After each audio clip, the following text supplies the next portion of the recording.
Tim Moore, Adam Tropper coming here live from Dover Speedway. And boy, oh boy, I'll tell you what, it's going to be an exciting weekend. We're going to start things off the ARCA Menard Series combined with the East. It's getting down to the nitty-gritty. East the rest of the way. They're going to be combined with the ARCA Menard Series and keeping off his points lead in the main series, of course. Brendan Butterbean Queen, he will start on pole. Tropper, before we even talk about this weekend, just how exciting is it here to be here in Dover? And how exciting is it going to be for these drivers who, a lot of them, they're going to be making their first ever starts here at Dover? It's absolutely incredible. I mean, for me, this is my second year reporting with Motorsports today here, and I absolutely love it. I mean, the Monster Mile is completely unmatched, and I think a lot of the drivers feel the same way, as you said, Tim.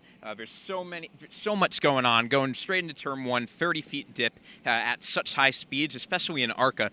You have all these young drivers that are still trying to develop, and this is their first taste of, if they climb up a NASCAR ladder, the types of scenarios that they'll be dealing with on a week-to-week basis. So it's a great test for driver development and great to watch as a fan.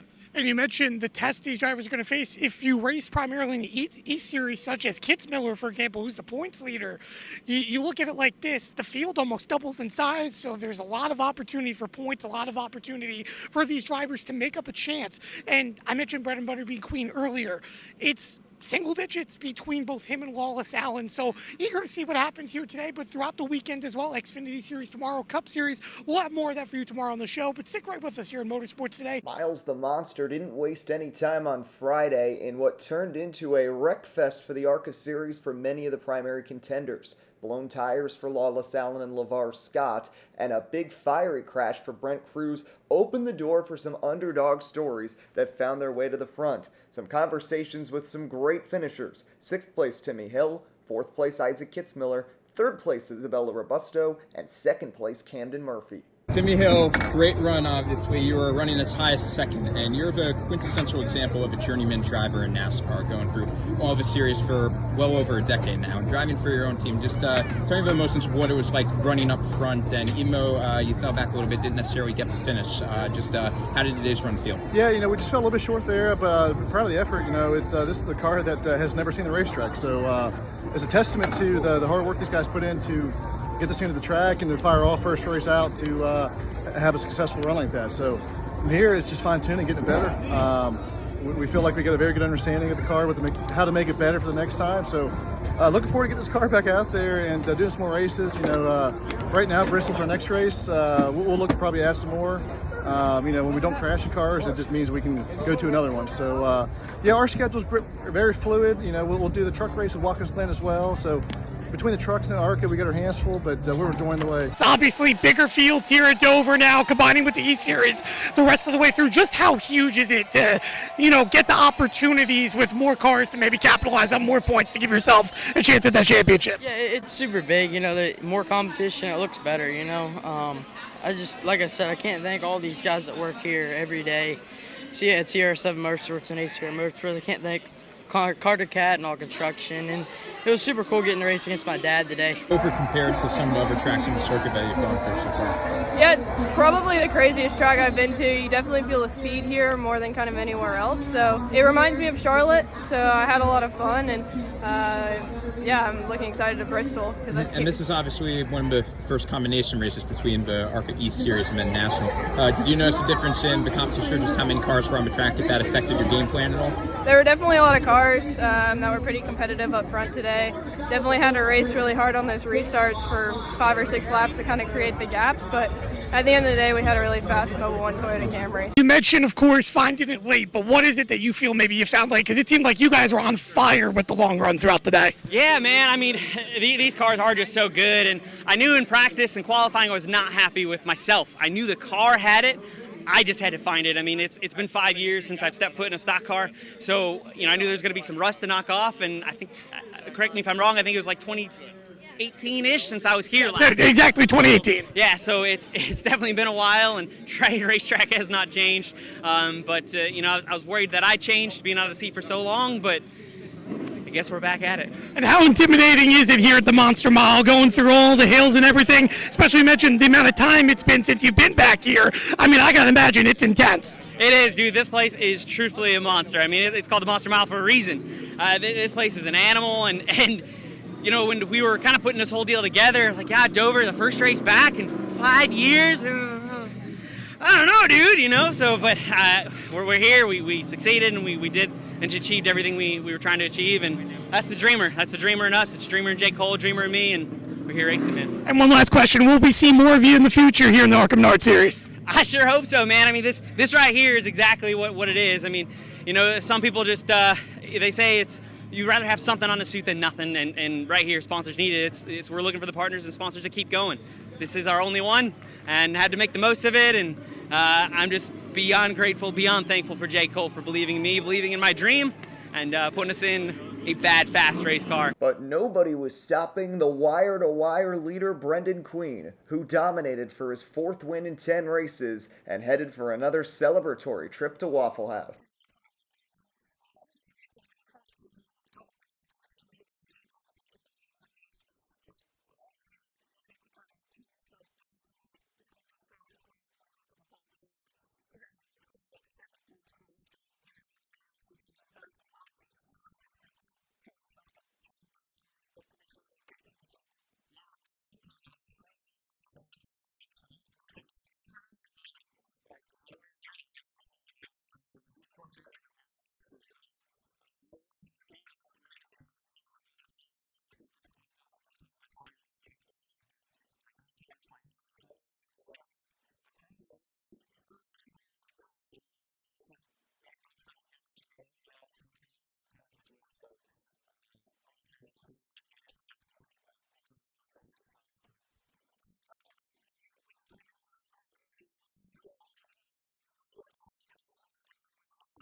Heading into the Cup weekend, a big storyline in the garage was the frightening accident in the High Limit Racing Series on Thursday night at Eldora. Kyle Larson and Alex Bowman both spoke on what happened. Kyle, I just want to go back to Thursday real quick. Just have you ever seen that many cars go flying into a fence at once in your experience? Atlanta. That was a pretty big one, but no, I mean, I as far as sprint car wrecks go, I'm sure there's been big ones too, but man, every car in that wreck took a big hit, so you never want to see that, and then especially, drivers leaving on helicopters and stuff, so it's just been a treacherous week for sprint car racing. A lot of big crashes. I think, it's just we're to that time of year where there's a lot of money on the line, and I think drivers are pushing to their absolute limit, and the tracks that we've gone to this week have been, treacherous themselves too. So, it's you don't want to see it at all, obviously. But at a point, it's sprint car racing. It's not saying that's okay, but I think it's danger is a part of racing. Yeah, there's been a lot of bad crashes this week, unfortunately. So certainly thinking about Sunshine and Reitzel, like Casey Kane took a ride, Danny Sams took a ride, like a lot of guys have crashed this week. So, hoping all those guys are feeling better. I'm sure some of them are racing tonight, and obviously it sounds like Sunshine's going to be out for a bit. So, hope he's doing okay and everybody's buying his T-shirts. On a more positive note, Alex Bowman entered the weekend as a former Dover winner and always thinks about that triumph in 2021. Hendrick, 1 through 4, your big win here. How much does that mean to you now, looking back at it? And obviously, no other teams accomplished that since. So what does that mean? Yeah, that was a special day. We've had a couple slip away here, and we just capitalized with a really good pit stop on that one and had a really great finish. So, I love this place, and hopefully there's more of that to go. And this weekend, new tire, a lot of things different. I know a lot of guys are not exactly sure yet until you guys get on the track and how quick maybe it'll open up. But it's been about, 3 years since you guys have been in here in the summer. So what are your expectations in terms of tire wear based off past experiences, and what are you expecting at least for the race? Yeah, probably more fall off. It's, cool and cloudy today, but it looks like it's going to be pretty hot tomorrow. So, yeah, we'll just have to wait and see. It's hard to predict what it's going to do. I feel like every time we try, we predict wrong. So Unpredictable was the word of the weekend, given that this tire was not actually tested at Dover previously. Tyler Reddick and Ryan Blaney also gave their thoughts on the change. Do you expect at least the track to open up quicker than maybe what you'll anticipate with the new tire? Like in terms of that's a lanes? guess. I think practice will be telling to some degree.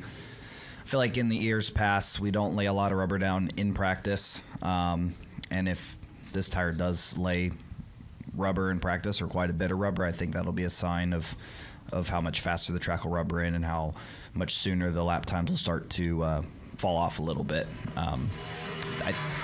That's my thought. So just with last year's race being in April and now this more the summer, I'm not sure how much difference with track temperatures right now, but especially with the new tire compound, is there anything you could take from last year that would even help you into this race? Yeah, you take all you can.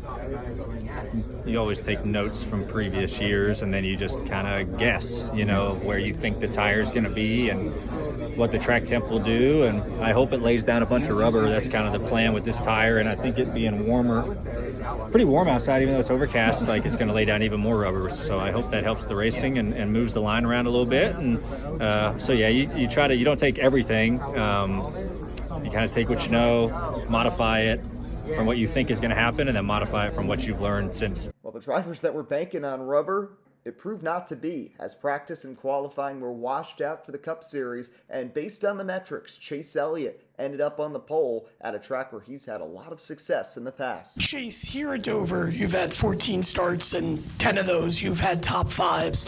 What is it about this place that you like so much, and what is it about this track that you just tend to find that pace of consistency from start to finish in races? Yeah, I don't, it's been a popular question throughout the day. I honestly don't know why the track has suited me, throughout my career. Kind of right from the rip, I enjoyed coming up here, running a truck race there early on in my career, and a few Xfinity races when we raced up here twice a year at that point, at that time. So, all those races were just enjoyable. The track is challenging. It's one of those places that can certainly reach out and get you if you don't watch it. So, I've always just tried to respect this place, as best as I know how, and hope that it shows me some respect back. And that's kind of always been my approach. And just to follow up real quick, I'm not sure if you're aware, but 24 straight races here, the pole sitter hasn't gone on to one. So I'm just wondering, does that give you any extra motivations? Thanks a lot. Sorry. I really appreciate that. No,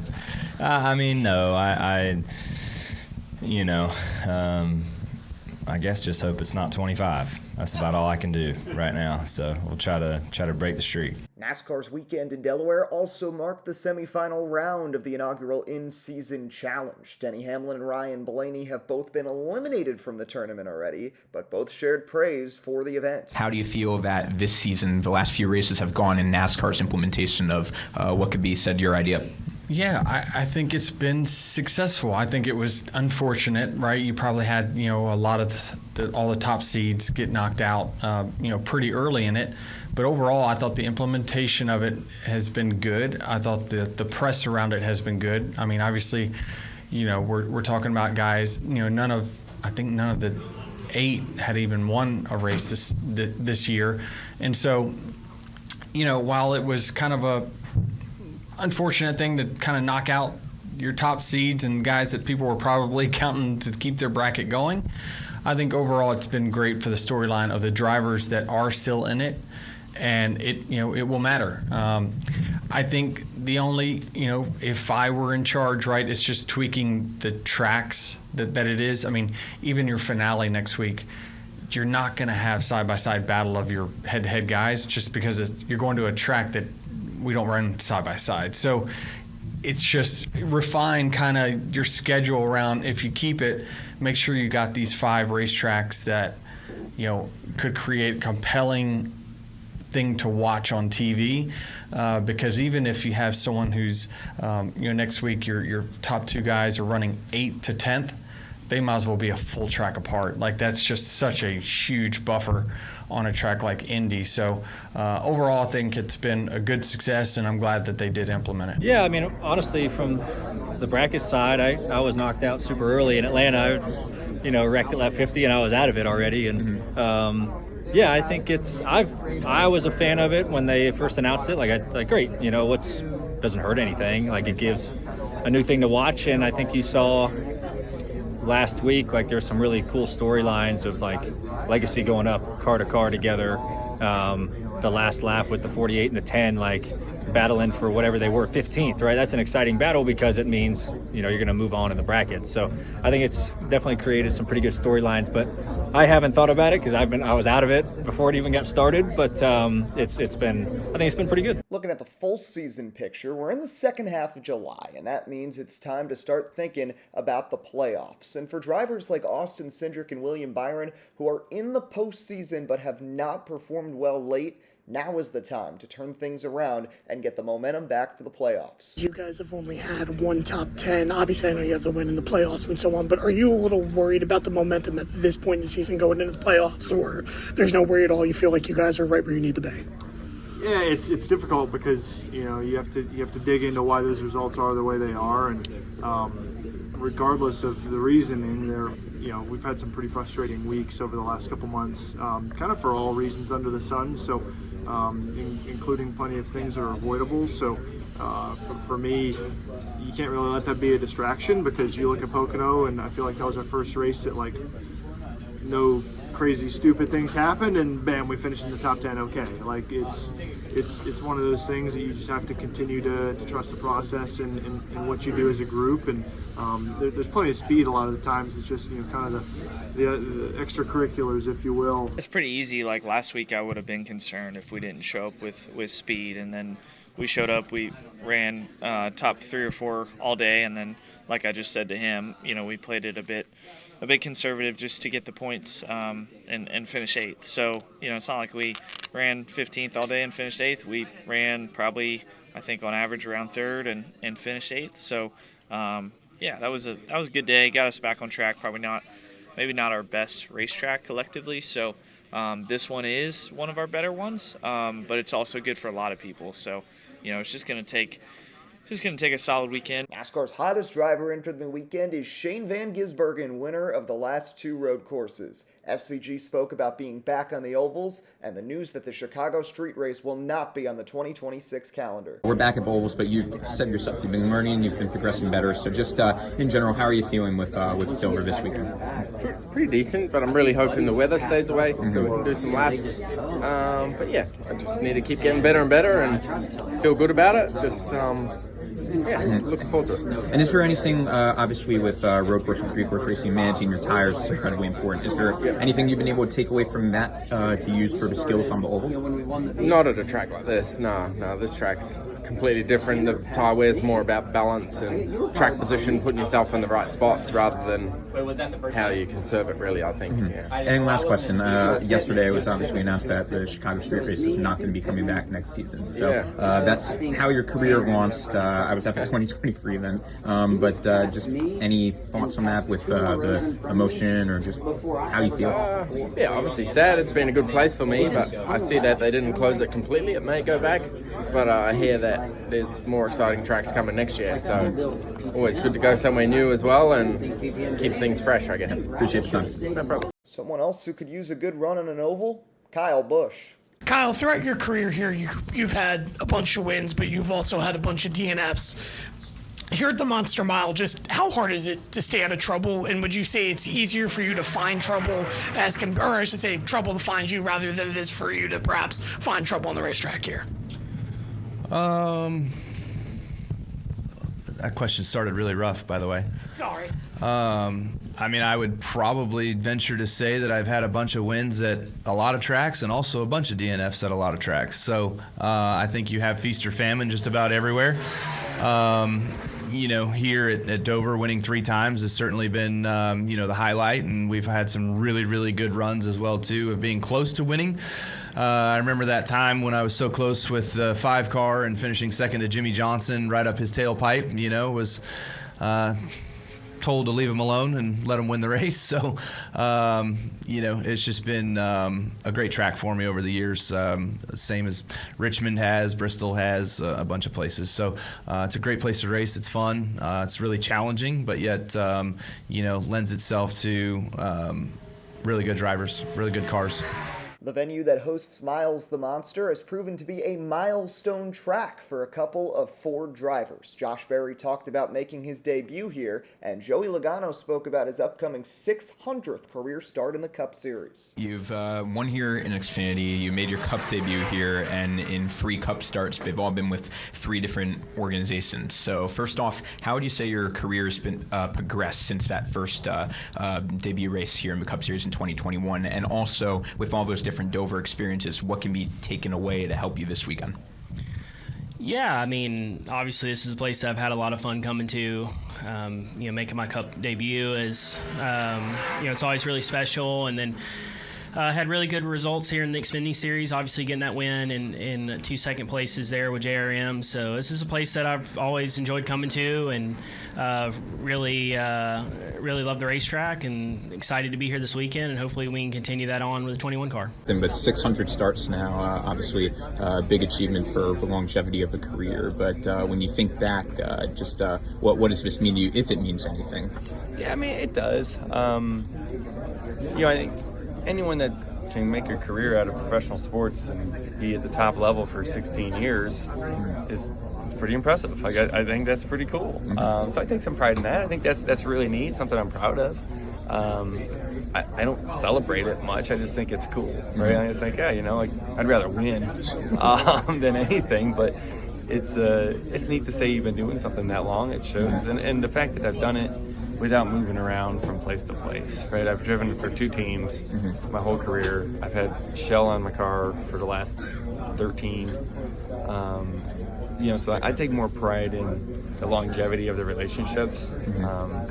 Call me old school, but I'm a little bit more old school than the most. I don't like bumping around from place to place, and I take pride in being part of a team and kind of interweaving myself into that.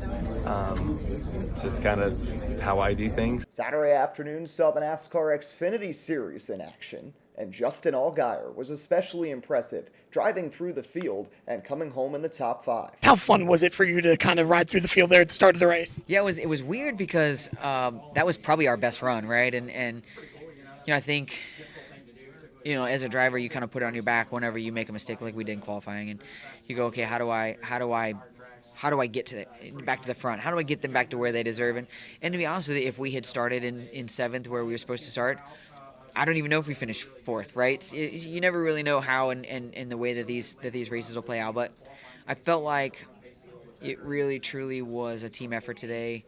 And I owed it to all of them to really push myself to get myself up there. And the first run was amazing. After that, it's a little frustrating when it'd been so easy to kind of pass some of the cars, and then you get to the front and you're like, man, it's definitely not as easy. But I think that those are the days that you're proud of, right? When you can come through the field from dead last all the way up into the top 10, score some stage points. Obviously, still a decent points day for us. So all in all, it didn't work out as poorly as what maybe it should have. And correct me if I'm wrong, I know Jim said at the end of stage 1 that he was just going to put 4 tires on and go out there and let you race. How good does it feel to have a crew chief that just trusts your ability to go out there and drive before evaluating things? Yeah, I mean, Jim's been an incredible asset to me, not only on the racetrack but off the racetrack, right? We are polar opposites in a lot of ways, but we mesh really, really well. Jim's intense, right? That's the one way I can explain Jim. He is intense.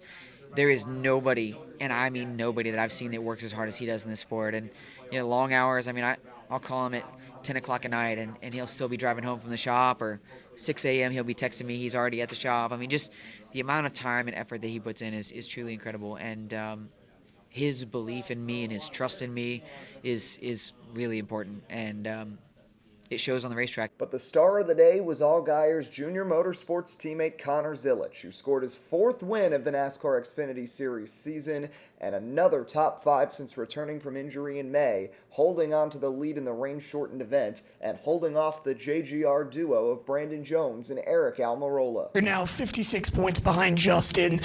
With 6 races left, do you think the regular season championship is still a possibility? 56 points is a lot, especially when you're racing against Justin Allgaier. It's going to be hard to make that up with him being the points leader, but I would never say never. But yeah, he would need to have very bad luck, and I would need to continue this crazy streak that I'm on, and both of those things are probably unlikely. So I'll keep doing what I'm doing and try and do my best, but I don't think that's going to be end game, for me. If I don't win the regular season championship, I really wish I could have done better at the super speedways earlier this year, because if I did that, it would be a different ball game right now. So it's you can look back and say, man, I wish I could have done this or that, but it's all led to me being in the spot where I am today, and learning those lessons was valuable, regardless of whether I thought so or not in the moment. With your win today, now it's 12 straight wins for Chevrolet in the Xfinity Series, a brand new record. Just how special has it been for you to be a part of the process with Chevrolet in your relationship and playing a role in what's been a very, very successful season for a manufacturer? Yeah, it's been incredible, and I remember the first day that I talked to Josh Wise. I was 15 maybe at a go-kart track, and Kyle Larson was racing a go-kart, and I was trying to help him, and I met Josh through Kyle, and he took me to lunch one day and said, hey, we're trying to start this Chevrolet driver program, and we want you to be a part of it. And at the time, I was hoping to make it into Toyota's program or find a way into NASCAR somehow, and he came to me with that, and I said, man, this is all I got. So I put my faith in him. I didn't sign a contract. I said, he said, if you trust me, I trust you, and he's had my back since that day. So it's really cool to be able to share this with Chevrolet, and there's no other manufacturer I'd want to be with at this point. And just the amount of support they've shown me, whether it be, the people or just, it's been a great relationship for me to everybody under the Chevrolet banner. It was only a little over a year ago when you won right here at ARCA, and it was your first oval event win in general. So now, looking back, does this feel like a full circle moment? Has that set in? And regardless, did you ever think you'd be at this point in your career only 16 months later? No, I did not think I'd get here this quick. And if someone asked me earlier, they said, did you expect to have 4 wins this year? And I said, if someone told me I had 4 wins in November, I would have been beyond myself. And to have 4 wins in, what is it? It's not even my birthday. It's July 19th. So, to have 4 wins this early in the year is really cool. And it's so cool to come here and win where I won my first ARCA race. That was kind of the start of everything for me. I wrecked a guy to do it, and I didn't do it the way I wanted to, but a lot's changed since then. I feel I'm a completely different person. Life has taken a 180. I've gotten opportunities I never thought I'd get, and it's definitely cool to be sitting here again. What is it? A year and 2 months after, or whatever it is after. It's full circle for sure. And I'm very blessed to be doing what I'm doing. Justin Marks, Chevrolet, they took a chance on me, right? I was really a nobody when I got signed to Trackhouse. I had won, some late model races and some Trans Am races, but Justin believed in me and put his, word where his mouth was. And I think without him, I wouldn't be sitting here today. Without Chevrolet, I wouldn't be sitting here today. And I'm just very, very glad that all the things fell into the places that they did. Shifting gears to the Cup Series race, starting with the in-season tournament. Ty Dillon's Cinderella story continued, eliminating John Hunter Nemechek, while Ty Gibbs outran fellow Toyota Tyler Reddick, setting up a battle of the ties next week at Indy. Ty Dillon and Coach Joe Gibbs both reacted. What does this tell the rest of the field about you, your team, and your entire career, really? We're gritty, man. We're gritty. We won't give up. Hopefully, we're a good pain in the ass out there. Hard to pass, hard to beat on any day because we don't give up, and that's our identity, and that's who we want to be. Tim Moore Motorsports say this one's actually for Coach. 3 top 5s today, and Ty also advanced in terms of the bracket. Just how excited are you for your grandson after the kind of year he's had to put himself in a chance to race for $1 million? Well, I really appreciate everybody that's on that team. There's some people there that we got off to a terrible start. It was awful. And I had people on that group that came to me, encouraging me, ideas for me after it. I think they care for Ty.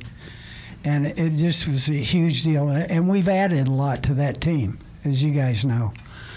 And so when you see somebody go through some real tough stuff like that, and this sport will really measure you, But those guys have fought back. Our pit crew there, those guys did a great job today, and they have been there through the first part of the year when nothing went right. There was nothing went our way. And so you appreciate those guys, just kept fighting. I appreciate that. And so for us to get to this point, we still got a long ways to go because we're got to win to probably get in the chase. But it was a huge deal today, and they fought their guts out at the end. Hendrick and JGR were undeniably the dominant teams of the day, making up 7 of the top 8 for most of the race. But it took quite the curveball when a monsoon came with 14 laps to go, with Chase Elliott, Denny Hamlin, Christopher Bell battling for the win. NASCAR dried the track pretty quickly, got the cars back out there, and then it was a battle to the finish. A couple of incidents, Christopher Bell went around battling for the lead, William Byron crashed as well, but some other guys made a name for themselves and had solid points days. Alex Bowman and Chase Briscoe, both coming home in the top 5, spoke with our reporters post-race. How much time did you have with Blake to maybe talk about strategy, what you guys were going to do here? And obviously, you guys made the call to stay out, but was that your initial response of what you guys were going to do? Yeah, we just looked back through some notes and spent a lot of time trying to figure out how to cool off. I was really hot, so yeah, I think Blake made the right call there. Obviously, some guys on tire came up through there, but there's just kind of calamity there at the end, so glad it worked out. 63 points to the cutoff. Obviously, now that's over a race. Just how big is that as well when you look at the points moving forward? Yeah, it's big for sure. I don't think I've ever finished a race on the oval at Indianapolis, so at least we had a good day today, and hopefully next week we can have a solid day and just finish. I've kind of been dreading that one, but Blake's going to have a fast hot rod for me, and yeah, I mean, a big points buffer is good. It's not good enough, but definitely headed back the right direction. Obviously, a big storyline of the weekend was the new tire compound, and then obviously practice and qualifying being canceled. So I'm curious, what was the difference from the beginning of a race to when it got rained out again and you guys had to re-rack for the last 15 laps or so? I think just at the end there, just everybody kind of knew what they had, so everybody was running harder. Where at the beginning, it was kind of like COVID, where you can kind of pick some guys off at the beginning because they don't really know what their car is going to do. And, this place is probably the hardest place, I feel like, just to go anyways. So, yeah, there at the end, I thought there were some similarities just with, how green the racetrack was, I guess you could say. But, yeah, not a lot the same either, just because at that point everybody's going so hard. But on an overtime restart, Chase Briscoe was simply no match for his veteran JGR teammate Denny Hamlin, who scored his series-leading 4th win of 2025 at the Monster Mile. There was a lot of talk on the broadcast when you guys came back from the red flag. I just want to know from your side, when was it made apparent to you that you guys were going to stop on the apron coming out of pit road? And do you agree, at least with call for NASCAR while they're drying pit lane, to have you guys sitting there with the yellow flag? Yeah, they didn't want to run off caution laps, which is very understandable. I mean, we had fans out here who were obviously very enthusiastic when they saw the sun come out, which I love that enthusiasm from our fan base. They wanted to give them all the racing they could at the end of that race. And so we knew, and they told us beforehand, before we even got in the cars, that here's the process. We're going to get in, we're going to pull out. They need to dry the first half of pit road, then we'll be ready to go. So they were very transparent in all that, and I think they did a good job executing it all. I'm Jobber, Motorsports Today. Congrats on the win, Denny. So this is already your series-leading 4th win of the season, and there's still 15 races left to go. This is already the most wins you've had in a single season since 2020 now. So I'm wondering, what does this say about your level of competitiveness, and performance in general at this point in your career? I mean, I love it. I just love that I'm able to still do it at a high level. I mean, every morning when I wake up, I'm just hoping I still got what I had yesterday, and so you just never know when you get to this age, right? And I don't know, last night I was looking at the TV. It was a little fuzzy. I think I was just tired. I was like, oh man, I'm not losing my eyesight, am I? So it's just, I get paranoid about little things, that might hamper my ability to do things at a high level at my job.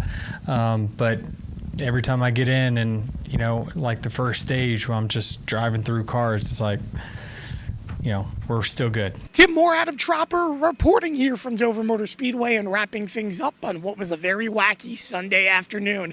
We came here, it was all sunny grand, and with 15 laps to go, it rained, but NASCAR opted to drive the track and give an opportunity for an end to the race that was ultimately spectacular. Denny Hamlin picked up his 4th win of the season, and Tropper, we've got to talk about it. Joe Gibbs Racing, 3 cars in the top 5. What a day it was for JGR, and what a day it was for racing despite everything that happened. Oh yeah, but with JGR, it's not just what a day, it's what a season. This is Hamlin's series leading 4th win of the season now, and JGR as a whole, they have 8.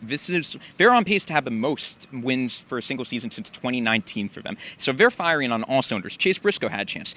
Ty Gibbs, he will now advance to the finale of the in-season tournament as well. So JGR, they are firing. And you can't forget about Christopher Bell, who as well late in that race had a chance to win, but you mentioned Ty Gibbs. I talked to Joe Gibbs post-race, and boy, oh boy, was he excited for Ty Gibbs. Everything that 54 team has gone through this season, for them to have a chance to race for $1 million, he was absolutely ecstatic. And Coach Gibbs also acknowledged, listen, this 54 team, they may have a chance on points, but they still need to win to make the playoffs. So we'll see what happens with that. But what about Ty Dillon? Yeah, it's going to be Ty versus Ty show next week, but Ty Dillon is the ultimate underdog. 32nd seed of 32 drivers for the in-season tournament. And what he had to say to me after the race was over is that him and colleague as a whole, they're gritty. They will try hard and they will work until the end. And that was more than evident today, being John Hunter-Nemechek by only about 2 positions, I believe, on track. So they're going to go into Indy with full force to really make that underdog Cinderella story come into fruition. Well, actually, it came to a battle of the lucky dog, which was the ultimate decider. But either way, Ty Dillon advancing as the Cinderella story continues. But that's going to wrap things up here this weekend from Dover Motor Speedway. Reminder and thank you to C3 Skids for its support as always, and that you can continue watching us on Mondays and Fridays on WRSU or in any of our other platforms where we provide our podcast after the show. But it's been a good one. We'll see you in Iowa in 2 weeks. Don't go anywhere. You're listening to Motorsports Today. Tim Moore, Adam Tropper, signing off.